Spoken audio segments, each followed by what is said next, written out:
Hi friends, ಎಲ್ಲರಿಗೂ ನಮಸ್ಕಾರ. ನಾನು ನಿಮ್ಮ ಅಶ್ವಿನಿ. ಎಲ್ಲರೂ ಹೇಗಿದ್ದೀರಾ? ಚೆನ್ನಾಗಿದ್ದೀರಾ ಅಂದ್ಕೊಂಡಿದ್ವಿ. ನನ್ನ ಮಗಳಿಗೆ ಗೆಜ್ಜೆ ತರೋಕ್ಕೆ ಹೋಗಿದ್ವಿ ನಾವು GRT ಒಳಗಡೆ. ತುಂಬ ಕಲೆಕ್ಷನ್ ಚೆನ್ನಾಗಿತ್ತು. ನನ್ನ ಮಗಳು ಗೆಜ್ಜೆ ಹಾಕೋಬೇಕಾದ್ರೆ ತುಂಬ ಅಳ್ತಾಯಿದ್ಲು. ನೋಡಿ, ನೀವೇ ನೋಡಿ.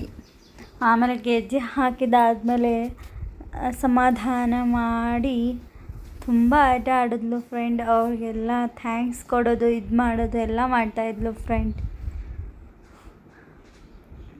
ನೋಡಿ, ತುಂಬ ಖುಷಿ ಆಯಿತು ಅವಳಿಗೆ. ಆಮೇಲೆ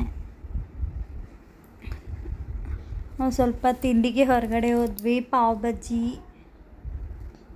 ತೊಗೊಂಡ್ವಿ, ಪಾನಿಪುರಿ ತೊಗೊಂಡ್ವಿ ಫ್ರೆಂಡ್. ನಿಮಗೂ ಬಾಯಲ್ಲಿ ನೀರು ಬರುತ್ತೆ ಅನಿಸುತ್ತೆ. ರೋಟಿ ಕರಿ, ಫ್ರೈಡ್ ರೈಸ್ ತೊಗೊಂಡ್ವಿ ಫ್ರೆಂಡ್ಸ್. ನಮ್ಮ ಯೂಟ್ಯೂಬ್ ವಿಡಿಯೋ ಚೆನ್ನಾಗಿದ್ರೆ ಲೈಕ್ ಮಾಡಿ.